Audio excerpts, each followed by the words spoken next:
자, 오후에 하나님 말씀, 이제 우리 요한계시록 14장, 이제 우리 후반부를 살펴보겠습니다. 자, 이제 14장 후반부는 이제 시점을 본다면 이제 환란 시대 거의 끝부분에 일어날 일이다라고 여러분이 이렇게 짐작하시면 되겠습니다.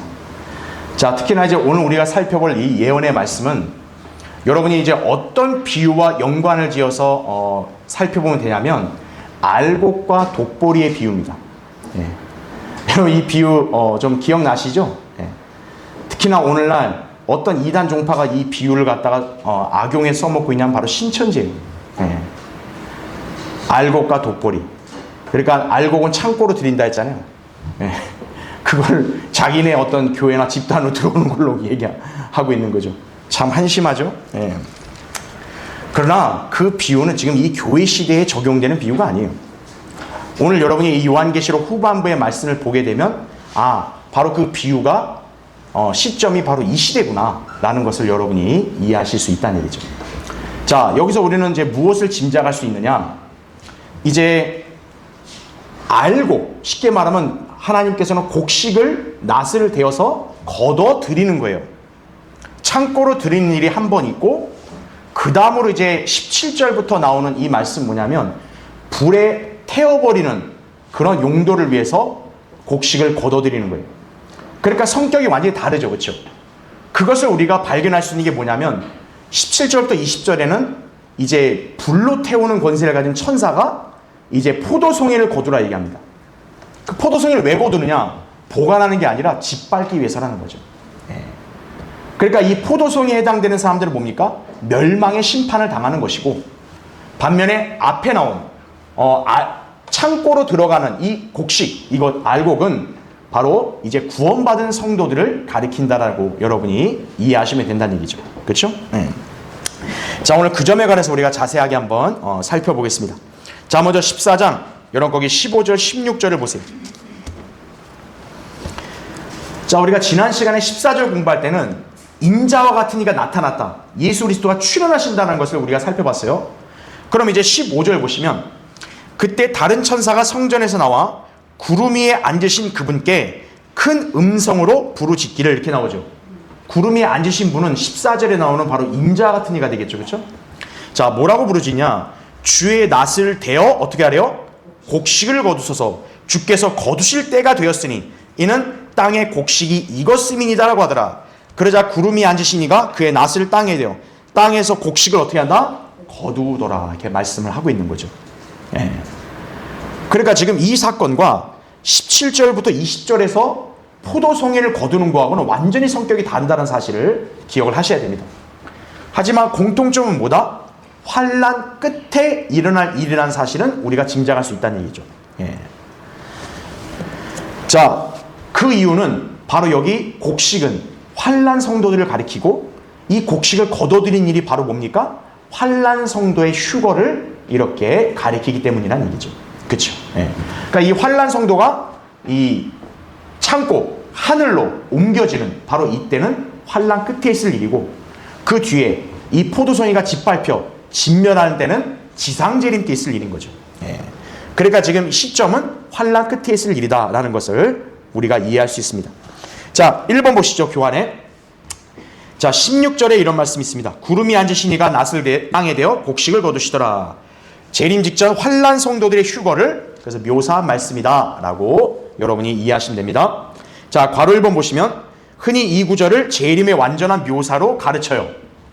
하지만 여기서 실제 보는 것은 환란이 끝나기 전에 예수 그리스도의 출현입니다. 예. 그러니까 14절 15절은 지상재림이 아니라는 거예요. 우리가 지난 시간에 봤듯이 주님이 환란 중에 출현하시잖아요. 이거는 주님이 지상에 내려오시는 걸 말하는 게 아니라는 거예요. 그렇죠? 그러니까 이제 일반 이 교회들, 신학교들은 그런 식으로 가르치는데 그건 잘못된 거란 얘기죠. 예. 지금 이것은 예수 그리스도가 출현하시는 거예요. 그렇죠? 자, 환란 끝에 실제 재림, 그때 있을 일은 뒤이어 보는 우리가 17절부터 20절이라는 거죠.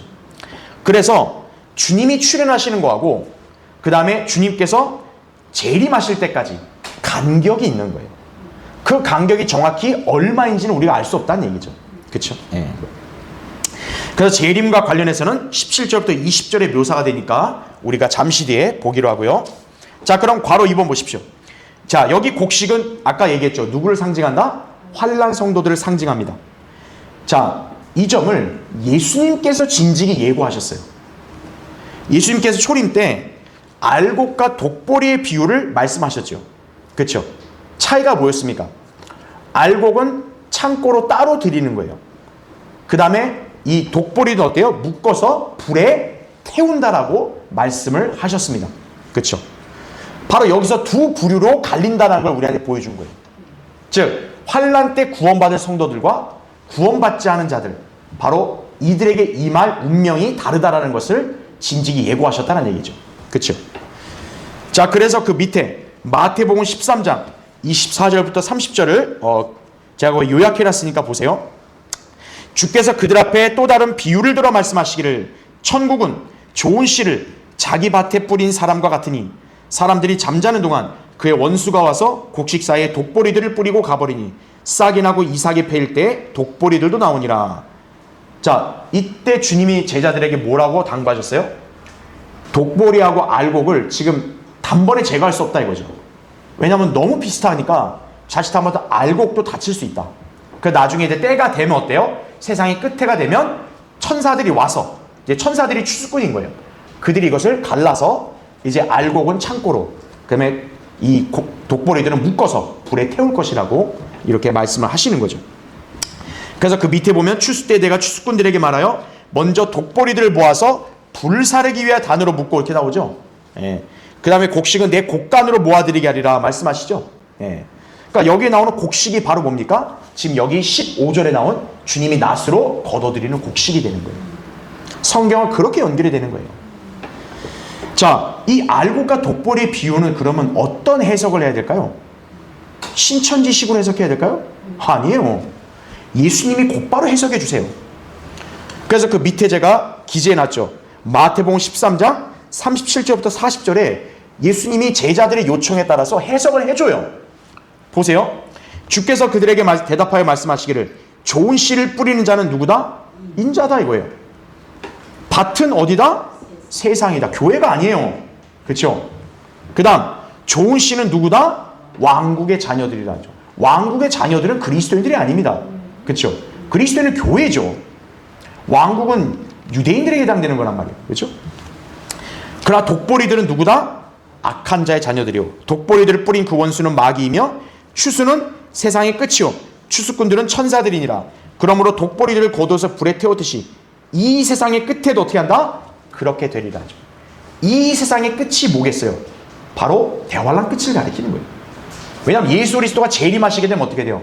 천년왕국이라는 새로운 세상이 이제 다가올 세상이 펼쳐지기 때문에, 그래서 그 왕국이 임하기 직전이 마지막 때라 그랬잖아요. 그게 바로 여기 나오는 세상의 끝이라고요. 네.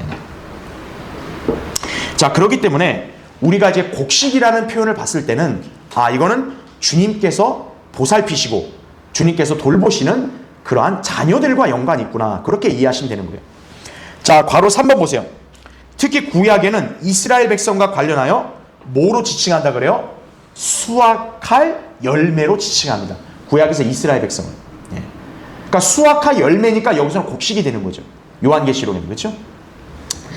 자, 주님께서 다시 오셔서 환난 성도들을 데려가신 일을 그래서 뭐라고 성경은 묘사해요? 농부가 귀한 열매를 바라고 거두는 것으로 그래서 묘사하는 거예요. 여러분, 농부가 누구겠어요? 하나님이시잖아요. 그 하나님께서 뭡니까? 열매를 거두시는 것, 바로 거두시는 것. 바로 이 환난 성도들, 주님이 다시 오셔야 될 걸 열망하는 그 성도들이 바로 그와 똑같다는 거예요. 그래서 환난 성도들에게는 그때까지 무슨 명령이 주어집니까? 인내하라는 명령이 주어집니다. 인내하라. 자, 그 밑에 이사야 17장 5절 6절에 이렇게 기록됐습니다. 자, 거기 보면 그것은 마치 추수꾼이 뭐와 같대요? 곡식을 거두어서 자기 손으로 뭐하는 것? 이삭들을 따는 것과 같으며 이렇게 나오죠. 또 르파임 골짜기에서는 뭐와 같다 그래요? 이삭을 줍는 자와 같으니라 이거죠. 그래도 거기에는 아직 주울 만한 포도들이 남아있으리니 마치 올리브 나무를 흔들 때 가장 높은 큰 가지의 꼭대기에 두세 개의 열매가 남은 것 같고 가장 많이 열린 가지에 너덕게 남은 것과 같으리라 이거죠. 그러니까 마치 이게 뭐와 비견돼요? 이스라엘의 남은 자들과 비견되는 거죠. 예. 숫자는 그렇게 어마어마하게 많은 건 아닌데도 거둬들여야 될 열매들이라는 거예요. 이게. 예. 자, 그래서 구약 성경에는 바로 이제 끝까지 믿음을 지킨 이 환난 성도들을 이렇게 열매들로 빗대어 설명한다는 얘기죠. 그래서 밑에 예레미야 6장 9절도 제가 밑줄 친 것만 여러분 같이 볼게요. 이스라엘 남은 자를 샅샅이 주우리니 뭐와 같다 그래요? 광주리에 포도를 따는 자 같이 이렇게 나오죠. 예. 이 포도는 뭡니까? 열매니까 광주리에 넣겠죠. 그렇죠. 자, 그렇게 여러분이 이해하시면 됩니다. 다음 페이지 보세요. 특히나 이제 참 의미심장한 중요한 말씀이 야고보서 5장 7절 8절이에요. 자, 거기 보면 이렇게 나오죠. 그러므로 형제들아 주께서 오실 때까지 어떻게 하래요? 인내하라. 그러면서 뭐라고 말합니까? 보라, 농부가 땅에서 나는 뭐를 바란다? 귀한 열매를 바란다.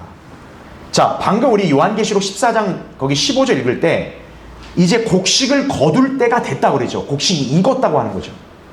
농부가 언제 곡식을 거둬들여요? 곡식이 덜 익었는데 익을 수는 없어요. 곡식이 익을 때가 돼야 거둬들이는 거예요. 그러니까 여기도 뭐냐면 여기 형제들, 야고보가 형제들이라 지칭하는 사람들은 누구겠어요? 그냥 유대인들이라고요. 바로 이들이 인내를 해야 됩니다. 언제까지? 농부가 귀한 열매를 이제 거둬들일 때가 될 때까지. 그때까지 인내하라는 거죠. 그리고 이른 비와 늦은 비를 받을 때까지 오래 참나니 너희도 인내하며 마음을 견고케 하라. 주의 오심이 가까움이라 말씀하는 거죠. 네. 그렇기 때문에 야고보서는 교회 시대의 교리서가 아니라는 얘기입니다. 네. 근데 야고보서에 나는 행위 구원을 계속 자신들이 주장을 합니다. 그 얼마나 딱한 일이에요. 해당 사항이 없는데, 그죠? 그러니까 우리가 이 관련 구절들을 연결 지어 봐도 이 야고보서는 교리적으로 환난 때 유대인들에게 적용되는 거예요. 자, 그렇게 우리가 이해하시면 되겠습니다. 자, 2번. 환난 성도들은 예수 그리스도의 지상 재림으로 이방 민족들을 향한 분노의 심판을 이행하시기 전에 미리 어떻게 된다? 휴거될 것이다. 이게 바로 무슨 휴거라 그래서 제가 환난 성도의 휴거라고 제가 말씀을 드린 거예요. 그래서 제가 예전에 한번 여러분에 언급했죠. 왜 교회 시대의 휴거가 신비냐 이거예요. 교회 시대의 휴거는 이전 시대에는 계시가 안 됐어요. 하지만 환난 성도의 휴거는 신비 아니에요? 신비가 아닙니다. 왜? 그건 이미 구약의 선지자들을 통해 일찍이 계시가 되었기 때문에 그런 거예요. 우리는 그 근거 구절을 그 밑에 이사야 26장 19절부터 21절로 볼 수가 있습니다. 자, 보세요. 제가 또 밑줄을 쳐놨죠. 주의 죽은 자들은 어떻게 된대요? 살아나리니 그들이 나의 죽은 몸과 함께 어떻게 된다? 일어나리다. 여러분 이게 뭡니까? 부활이에요. 부활. 죽은 자들이 부활을 한다. 그러니까 이 구원받은 성도들이 부활하는 것은 이 구약 시대에는 신비가 아니었어요.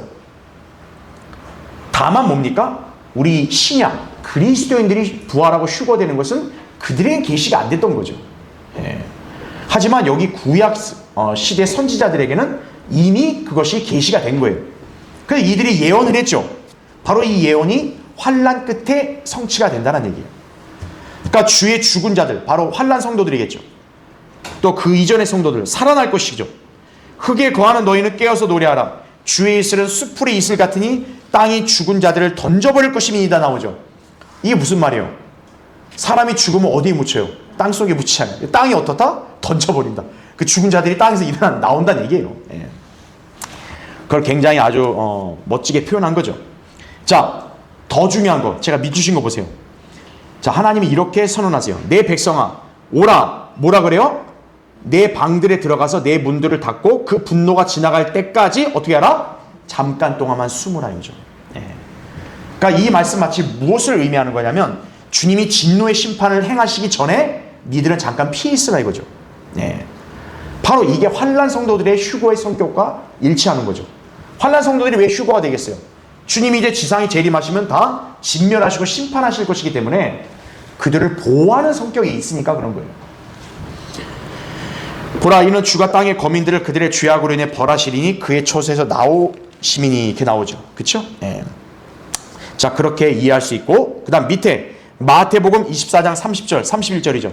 그 후에 하늘에 있는 인자의 표적이 나타나니 땅의 모든 지파들이 통곡할 것이며 또 그들은 인자가 권세와 큰 영광으로 하늘에 구름을 타고 오는 것을 보리라. 또 주께서 큰 나팔 소리와 함께, 자, 누구를 보내신다? 천사들을 보내신다. 그럼 이 천사들이 뭐 하는 거죠? 그들이 하늘 이편 끝에서 저편 끝까지 사방에서 어떻게 한다? 그의 택하신 사람들을 모을 것이라 하게 나오는 거죠.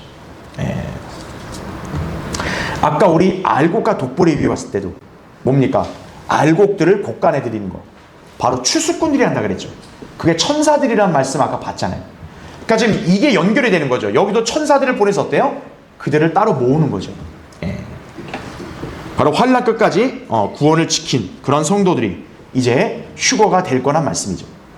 자, 밑에 시편 50편 4절 5절. 그가 위로부터 하늘들과 땅에까지 부르시리니 이는 그가 자기 백성을 판단하시려는 것이라. 그 다음 뭐라 그래요? 내 성도들을 어떻게 하라? 내게로 다 모으라고 나오죠. 예. 바로 주님이 그들을 언젠가 다 모으실 거란 얘기예요. 이게 지금 여기서 곡식을 거둬들인다는 말씀의 의미가 되는 거예요. 예. 자, 그렇게 여러분이 이해하시면 되겠다 이거죠. 그래서 14장 거기 14절부터 16절까지는 소위 말하는 환난 성도의 휴거와 관련된 예언이라고 그렇게 여러분이 이해하시면 되겠습니다. 자, 그럼 이제 우리는 17절부터 20절 이제 보겠습니다. 자, 벌써 17절 보면 그 후에라 그러잖아요. 그러니까 이거는 앞에 곡식을 거둬들인 것과는 다른 유형의 사건이라는 거예요. 그 후에 또 다른 천사가 하늘에 있는 성전에서 나오는데 그 역시 뭐를 가졌다? 예리한 낫을 가졌더라. 그 다음에 어떤 천사라 그래요? 불을 다스리는 권세를 가진 또 한 천사가. 그러니까 왜 하필 이들은 불을 가진 권세를 가진 천사가 연관이 되냐 이거예요. 바로 이들은 뭡니까? 불태워질 사람들이기 때문에 그러는 거예요. 제단에서 나와 예리한 낫을 가진 자에게 큰 소리로 외쳐 말하기를 너의 예리한 낫을 대어 땅의 포도송이를 거두라. 이는 그 포도들이 다 익었음이라고 하더라 말씀하죠. 그러므로 그 천사가 낫을 땅에 대어 땅의 포도송이를 거두어서 하나님의 진노의 큰 포도주 틀에 던져 넣으니라. 그 포도주 틀이 도성 밖에서 짓밟히니 그 틀에서 피가 흘러나와 마을 고삐까지 닿고 1600 스타디온까지 퍼지더라. 이렇게 말씀을 하고 있죠. 자, 벌써 이 포도송이는 어때요? 앞에 곡식과는 완전히 다르죠. 이들은 어떤 취급을 받아요? 짓밟힙니다. 그래서 포도즙이 흘러나온다. 여러분, 포도즙은 성경에서 뭘 상징해요? 피를 상징하죠. 그러니까 이들은 짓밟혀서 피가 흘러나올 것이라는 정말 끔찍끔찍한 그런 무시무시한 심판이 예고가 돼 있는 거죠. 자, 그래서 거기 1번 보세요. 너의 예리한 낫을 대어 땅의 포도송이를 거두라. 여기 땅의 포도송이는 앞선 땅의 곡식과 다른 부류다 이거죠. 이것은 믿지 않는 자들에 대한 심판과 관련이 있다는 얘기예요. 그래서 괄호 1번 보시면 15, 16절은 마태복음 13장에서의 땅의 수확과 연관된데 반해 여기 수확의 목적은 뭐다? 불로 태우기 위한 거예요. 예. 그러니까 똑같은 수확 아닙니까? 그게 아니라 앞에 곡식은 창고에 들을 목적으로 수확을 하는 거고 뒤에 있는 이 포도송이로 비유가 되는 곡식은 마치 뭐와 똑같냐면 불태우기 위해서 거두는 것과 똑같다는 얘기죠. 그러니까 똑같은 수확이라 보면 안 된다는 거예요. 예리한 낫을 대어 땅에 포도송이를 거두는 천사를 향해 불을 다스리는 권세를 가진 또한 천사가 외쳐 말하고 있기 때문에 그런 거예요. 네. 자, 그래서 아까 우리 마태복음 13장 40절 봤죠? 독보리들을 거두어서 불에 태웠듯이 어떻다? 이 세상의 끝에도 그러하리라는 거죠. 네. 그래서 바로 이 자들의 정체를 우리에게 암시해 주는 것이 불로 태우는 권세를 가진 천사가 이들을 향해 외쳤다고 말씀한 이유가 바로 여기 있다는 얘기죠. 자, 그 밑에 마태복음 3장 12절에 이런 말씀이 있죠.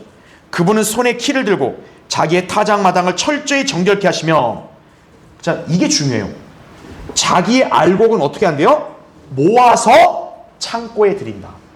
이게 지금 우리가 아까 봤던 15절 16절에 주님이 곡식을 거둬들인 것과 똑같은 성경인 거예요.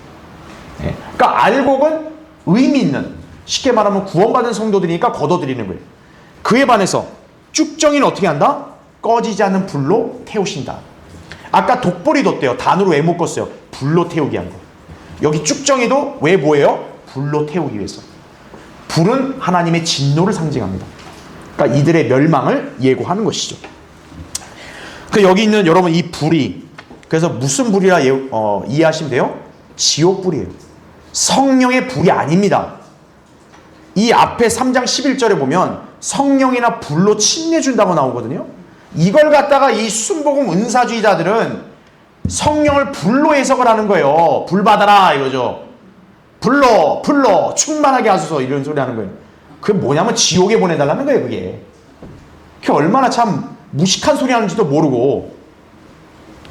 지금 여기서 침례 요한이 한 말은 딱 대조를 이루어요. 뭐냐? 성령으로 침례, 불로 침례. 이게 뭐예요? 성령으로 침례받은 사람들이 바로 알곡이고, 불로 침례받은 사람들이 뭐예요? 쭉정이들이다.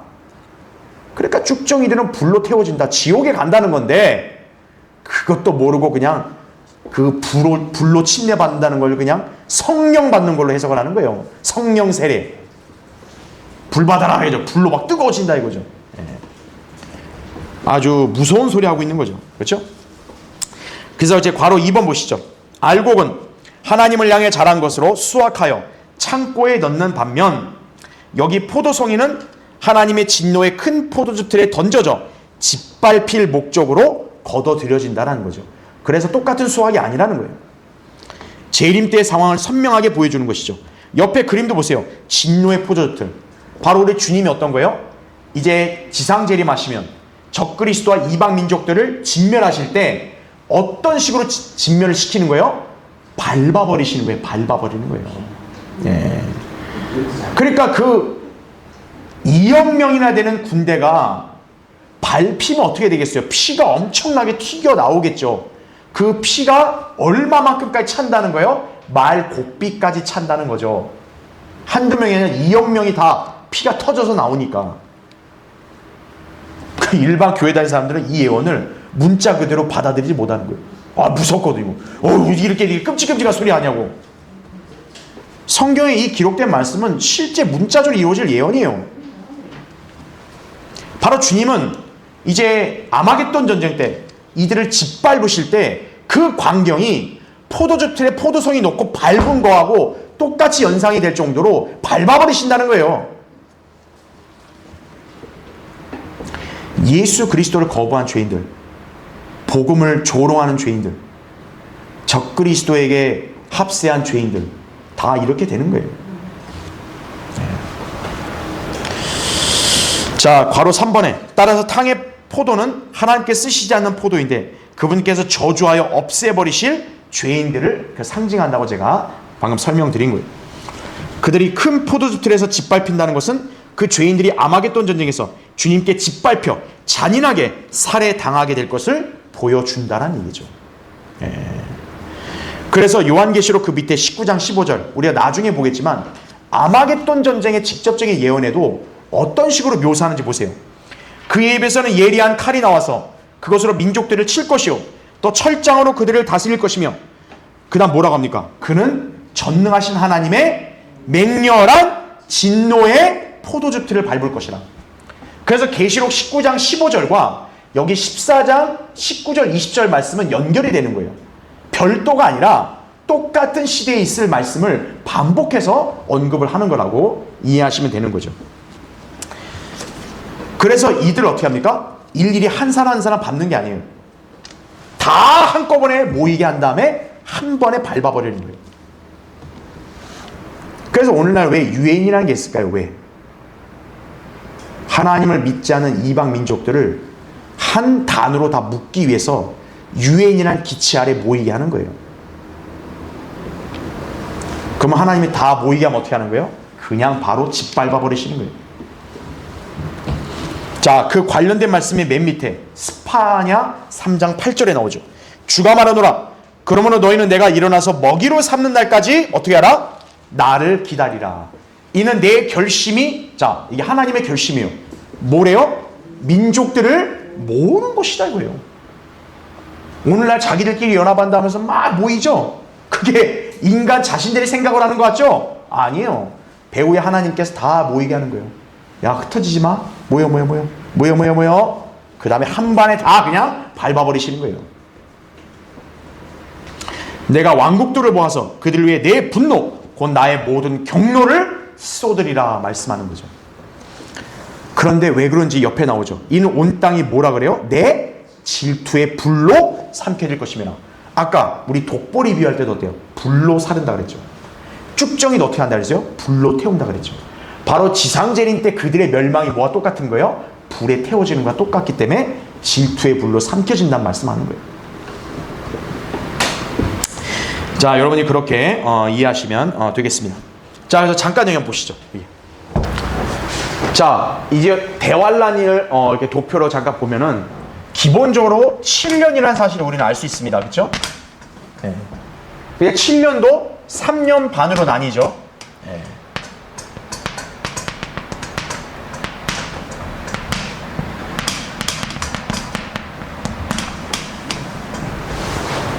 자, 그래서 제가 지난번에도 휴거도 두 가지가 있다고 말씀드렸어요.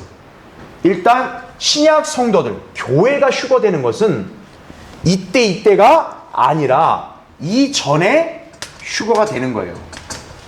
이게 이제 교회의 휴거라.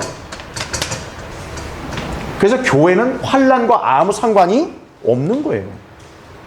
그러면 요한계시록에 나오는 휴거는 누구의 휴거인가? 바로 이 기간 동안 끝까지 견디는 환난 성도들의 휴거란 얘기죠. 바로 이들이 언제 휴거가 되는 거예요? 정확한 시점은 몰라요. 하지만 환난 끝 어느 지점이라는 것만 우리가 짐작할 수 있죠. 바로 이때 뭐가 일어나요?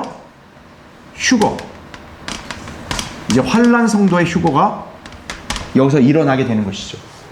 이것을 이제 요한계시록 14장에는 뭐라고 표현한 거예요? 곡식을 걷어들인다. 그래서 여기에 나오는 건 뭐예요? 곡식. 이걸 이제 알곡 또 이렇게 표현하는 거예요. 그래서 예수님께서 알곡과 독보리 비유할 때 알곡을 곡간으로 걷어들인다 그랬죠. 바로 그게 지금 요한계시록 14장에 이 땅의 곡식들을 낫을 대서 걷어들이는 거다. 바로 창고는 어디겠어요? 하늘나라라고요. 걷어들이는 거죠. 네.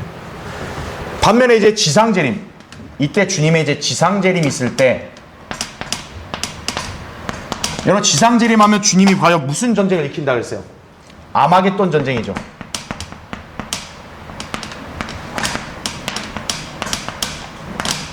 아마겟돈 전쟁 때 희생당하는 적그리스도의 군대가 얼마인지 기억나십니까? 2억이에요. 2억. 여러분 2억의 군대 규모 상상이 되세요? 네, 상상이 안 되죠. 그 2억의 군대가 무기또랑 골짜기에 있을 때 예수 그리스도가 지상에 재림하시면 어떤 거예요? 그분이 말 타고 오잖아요. 성도들도 말 타고 오죠. 어떤 싸움을 할까요? 주님이 막 킥복싱 하는 거예요? 이러는 거예요? 네? 아니죠. 주님 말 타고 그냥 싹 입에서 칼이 나오면 바로 그냥 살육을 하시고 지나가 버리시는 거예요. 그럼 2억의 군대가 어떻게 된 거예요? 그분의 발에 짓밟히는 겁니다. 그럼 짓밟히다 생각해 보세요. 2억이 밟히면 어떻게 돼요? 피가 튀어 터져 나오겠죠. 그래서 그분의 의복에 피가 묻는단 말이 나온 거고, 그 2억의 피가 흘리게 되면 어떻게 돼요? 말 곱비, 그분이 말 탔을 때 말 곱비까지 그 피가 차서 흘러간다는 얘기예요. 2억이 한 번에 그냥 다 짓밟히니까. 바로 이 2억의 군대, 이 아마겟돈 전쟁에 짓밟힐 인간들을 여기서 뭐로 비유한 거예요? 포도송이로 비유한 거예요. 포도. 그래서 이들을 뭐냐? 포도즙 틀에 넣어서, 마치 포도즙 틀에 넣으면 어때요? 포도송이를 막 밟아버리잖아요. 그럼 뭐가 나오겠어요? 포도즙이 나오겠죠. 그 주님께 짓밟힐 죄인들이 그 포도송이 같다라는 거예요, 지금. 예. 이걸 갖다가 안 믿죠, 일반 교회들은. 아이고, 이게 끔찍한 소리 하고 있어요. 그럼 그냥 이런 거 그냥 하나의 이야기야, 이거죠. 이야기 아니에요. 미래 실제 이루어질 미리 기록된 역사예요. 바로 이들은 이렇게 마치 포도즙 틀에 들어가 짓밟혀가지고 짓이겨져서 그 포도송이에 포도즙이 흘러나오듯이 그들이 짓밟혀 그들의 피가 튀겨나올 거라는 것을 여기서 미리 암시해 준 거예요. 바로 이런 자들이 바로 뭐다? 쭉정이. 독보리. 예수님은 이 비유를 하신 거예요. 여러분, 천국의 비유가 뭐예요? 천국이 세워지기 전에 있을 일이잖아요. 그래서 이제 이 지상의 천국이 수립되기 전이가 뭐예요? 바로 예수님 재림 때 아니에요. 환난 끝. 바로 그때 이렇게 나뉘게 될 거라는 거죠. 그래서 먼저 이 사람들이 따로 불러냄을 받을 것이고, 그러고 나서 이제 지상 재림하시게 되면 바로 이 구원받지 않은 죄인들, 복음을 거부하고 까불었던 죄인들, 바로 이렇게 짓밟히는 거예요. 그래서 예수 그리스도를 지금 믿어야 된다는 얘기예요. 교회 나오라는 얘기가 아니고 예수 그리스도를 믿고 구원받고 성경의 진리를 알아야 인생을 허비하지 않는다는 얘기입니다. 여러분은 그러한 마음가짐으로 지금 이 자리에 오신 거고 하나님 말씀 듣고 있는 거 아니겠어요? 그 말씀이 자아 유념하시고 이 말씀은 반드시 이루어질 예언이라는 것을 항상 마음에 새기셔야 되는 거예요. 그렇죠? 2번 보시죠. 자, 19절에 기록된 말씀이에요. 그러므로 그 천사가 낫을 땅에 대어 땅에 포도송이를 거두어서 하나님의 진노의 큰 포도주 틀에 던져 넣으니라. 왜 하필 포도일까요? 의미심장합니다. 자, 여기에 나온 땅의 포도송이는 하나님의 진노의 틀에 넣어져 짓밟힐 죄인들이죠. 자, 이들에 관해서 구약에서 일찍이 하나님께서 예고한 자들이 있어요. 바로 쓸개 포도라 불리는 집단들, 용의 독을 마시는 집단들입니다. 오늘날 바로 누굴까요? 로마 카톨릭이에요. 이 거대한 종교 집단, 대환란 때 이 집단과 연합한 죄인들 다 쓸개 포도로 취급당해서 모두 다 멸망당할 것임을 예고하셨다는 얘기예요. 자, 신기하죠? 괄호 1번 보세요. 성경에 언급된 반석이신 주 예수 그리스도가 아니라 베드로를 반석으로 주장하는 카톨릭, 바로 이 집단은 뭡니까? 포도주를 마시는 집단이죠. 여러분, 로마 카톨릭은 매주마다 뭐합니까? 빵 부스러기야 포도주 마시잖아요. 왜 그들 자꾸 포도주를 마실까요?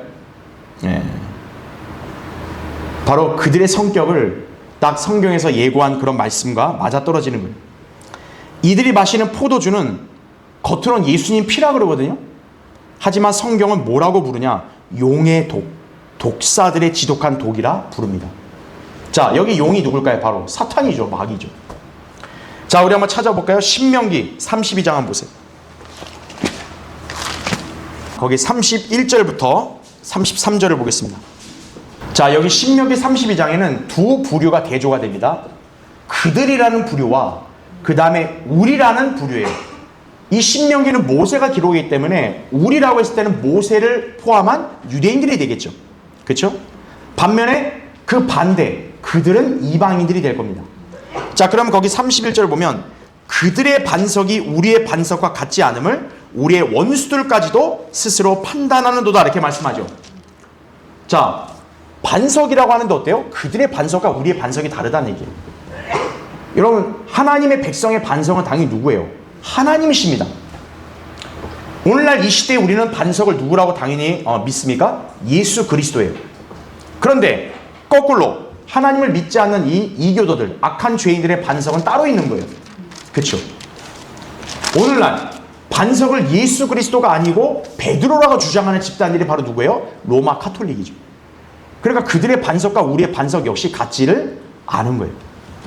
그럼 32절 보십시오. 이번엔 뭐가 등장합니까? 그들의 포도나무가 등장합니다. 그렇죠? 그들도 포도나무가 있고 우리도 포도나무가 있는 거예요. 그렇죠?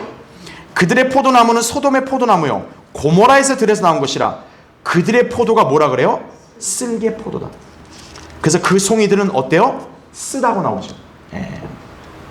그 다음에 33절에 그들의 포도주는 뭐라 그래요? 용의 독이요 독사들의 지독한 독이라. 왜 포도주냐 이거죠. 로마 카톨릭 포도주 마시잖아요. 그렇죠? 우리는 포도주로 상징되는 예수 그리스도의 보혈을 믿은 사람들이고, 그렇죠? 그들에게 포도주는 그냥 마시는 술이에요. 그런데 그게 뭐래요? 용의 독이다. 이건 용이 뭡니까 성경에서? 사탄이잖아요. 마귀. 독사들. 여러분, 독사하면 뭐예요? 역시 뱀이잖아요. 마귀죠. 그렇죠? 그래서 거기 이제 괄호 2번 보십시오. 우리 교환에 로마 카톨릭은 어떤 집단이에요? 땅에 포도를 발효시켜 만드는 술을 마시는 집단이죠. 예. 큰 바빌론, 여러분 창녀로 대변되는 바빌론이죠. 요한계시록 17장 나중에 보겠지만 거기는 자칭 교회라고 하면서 뭐에 취해 있다는 말씀이 나와요? 포도주에 잔뜩 취해 있다고 나와요. 그들은 피를 상징한다고 주장하는 그 잔을 마시기 때문에 하나님께서는 그들을 땅의 포도로 취급하셔서 포도주 틀에 던져서 짓이겨 피를 흘리게 하시는 거예요. 그래서 그 여인이 왜 포도주에 취해 있냐? 그게 성도들의 피라고 나옵니다.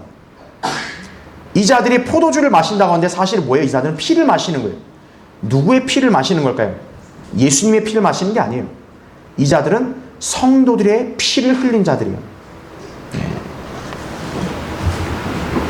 그래서 하나님께서도 이들을 뭐로 취급하시는 거예요? 포도즙 틀에 던져져 짓밟힐 포도로 취급을 하시는 거예요. 바로 이 포도즙 틀은 하나님의 진노를 상징하죠. 하나님께서 그분의 사랑하는 자녀들, 성도들을 무참하게 살육한 로마 카톨릭을 하나님이 곱게 봐주시겠어요? 아니죠. 하나님은 진노가 차 있으신 거예요. 그 진노를 이제 재림 때 퍼부으실 거란 얘기죠. 공교롭게도 주님 재림 직전에 대환란 때 전 세계 어떤 종교가 장악을 해요? 로마 카톨릭이 장악을 하죠. 예. 자, 그래서 괄호 3번 보십시오. 대환란 기간에 하나님께서는 짐승을 숭배하는 죄인들, 즉 로마 카톨릭과 연합한 죄인들을 그분의 진노의 큰 포도주 틀 속에 던져 넣으실 것이다 이거죠. 그러면 그들은 문자 그대로 그분의 발밑에 어떻게 돼요? 짓밟혀서 피로 그분의 옷을 온통 적실 것이라는 얘기입니다. 예. 자, 한번 찾아보죠. 이사야 63장을 보세요. 이 아마겟돈 전쟁의 끔찍한 참상에 관한 예언을 여러분이 살펴볼 때는 이사야 63장을 기억해 주시면 좋아요. 거기 1절 보십시오. 보스라에서 물들인 옷을 입고 에돔에서 오는 이가 누구인가 이렇게 나오죠. 여기 보스라, 에돔, 다 에돔을 말하는 거예요. 왜 그러냐? 주님이 재림하시면 지나가는 행로가 바로 에돔을 지나가시기 때문에 그런 거예요. 자, 이분이 누군가 하면서 계속 보세요. 그의 의복이 화려하고 그의 능력으로 위엄으로 거니는 이가 누구인가? 의로 말하는 나니 구원할 능력 있는 나로다 이거죠. 여러분 여기 나가 누구예요? 하나님이시거든요. 근데 여러분 아시죠? 예수님이 지상재림할 때 예수 그리스도 아니에요. 그분이 바로 누구라고요? 구약의 하나님이시라는 거예요. 그러면서 이제 2절 어찌하여 내 의복이 붉으며 내 옷이 포도즙 틀을 밟은 자 같은가 이렇게 나오죠. 자, 여기서 주목해야 될 표현이 뭐예요? 뭐를 밟은 자 같다 그래요? 포도즙 틀을 밟은 자 같다 그러죠. 방금 여기 계시록 14장에 뭐였어요? 이 포도술을 걷어서 포도즙 틀에 이렇게 짓밟는다 그랬잖아요. 바로 그게 지금 이거와 연결되는 거죠. 바로 여기에 이 구원할 능력 있는 이분이 지금 포도즙 틀을 밟은 자 같이 된 거예요. 자, 3절 보세요. 나는 홀로 뭘 밟았대요? 포도즙 틀을 밟았고 백성 중에 나와 함께한 자가 아무도 없었도다 이렇게 나오죠. 즉 예수님은 지상재림 때요 누구의 힘을 빌려서 같이 싸우는 게 아니에요. 예수님은 홀로 싸우신다는 거예요. 나의 분함으로 그들을 밟고 나의 진노함 속에서 그들을 어떻게 한대요? 짓밟는다. 그러면 그들의 피가 내 옷에 튀어서 내가 내 의복을 모두 얼룩지게 할 것이라 이렇게 나오죠. 네. 그러니까 여기서 포도즙들을 밟는다는 말씀의 의미를 이제 이해가 되시겠죠. 그렇죠? 주님이 아마겟돈 전쟁 때 어때요? 말을 타고 그들을 싹 다 지나가면서 그들을 밟아버리시는 거예요. 그래서 그들의 피가 옷에 튄다 이거죠. 그 4절 이는 복수의 날이 내 마음속에 있고 내 구속에가 오기 때문이라. 내가 보았으나 도와주는 자가 아무도 없었으니 붙들어주는 자가 없음을 이상히 여겨도다. 그래야 나 자신의 팔이 내게 구원을 가져왔고 내 분노가 나를 붙들어도다. 내가 나의 분함으로 자 누구를 밟았대요? 백성들을 밟을 것이요 나의 분노로 그들을 취하게 하리라. 또 내가 그들의 기력을 땅으로 끌어내리겠노라 말씀을 하고 있는 것이죠. 자, 이제 여러분은 포도즙 틀을 밟는 자라는 의미를 이제 아시겠죠, 그렇죠? 네. 자, 밑에 보세요. 3번. 자, 20절에 기록된 말씀이에요. 그 포도즙 틀이 도성 밖에서 짓밟히니 그 틀에서 피가 흘러나와 마을 고삐까지 닿고 얼마까지 퍼지더래요? 1600 스타디온까지 퍼지더라. 예수 그리스도의 재림이 마치 구약 유대인들이 포도를 틀에 놓고 맨발로 포도를 밟고 돌아다녀서 즙이 발목과 무릎에 묻어있는 짧은 의복에 튀는 것과 같이 매우 명백하게 표현되어 있다는 얘기죠. 아주 그림을 생생하게 그려놓은 게 옆에죠. 여러분, 예수님이 무슨 말 타요? 흰 말 타시고, 그분의 옷도 흰 의복인데 지금 어떻게 됐어요? 피로 완전히 젖은 거죠. 우리의 신랑 되시는 주님이 지상에 재림하시면 이렇게 분노를 행하시는 거예요.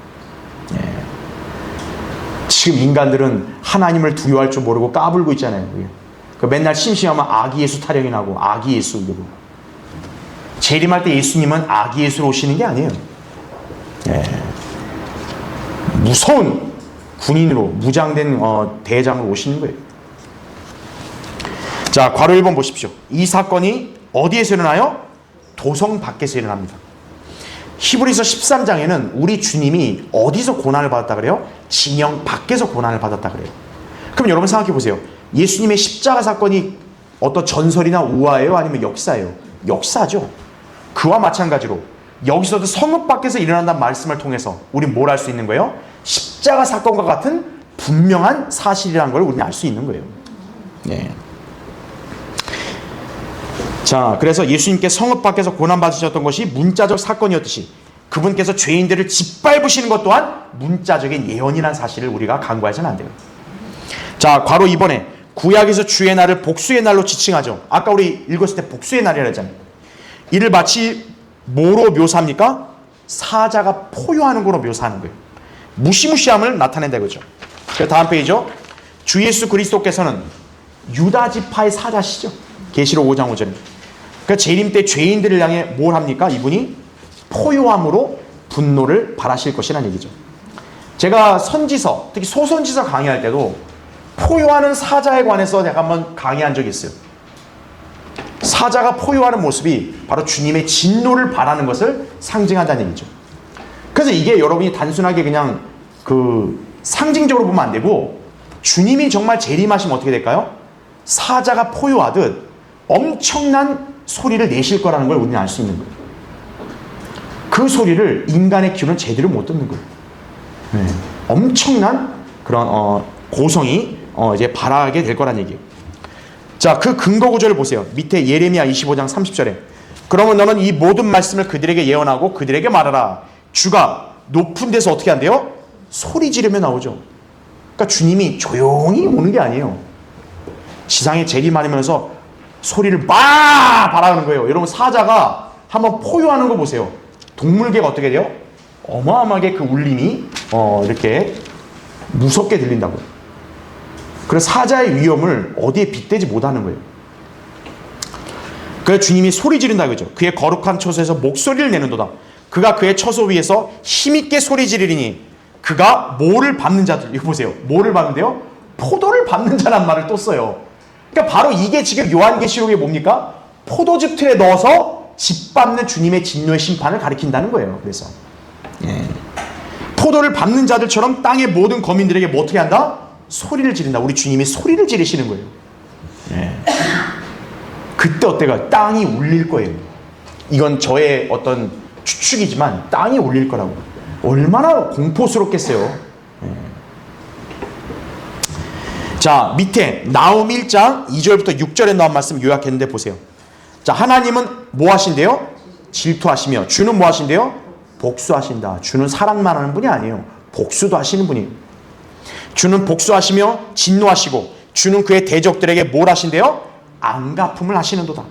그는 그의 원수들로 인하여 분노를 간직해 두시는도다. 산들이 그 앞에서 어떻게 한다?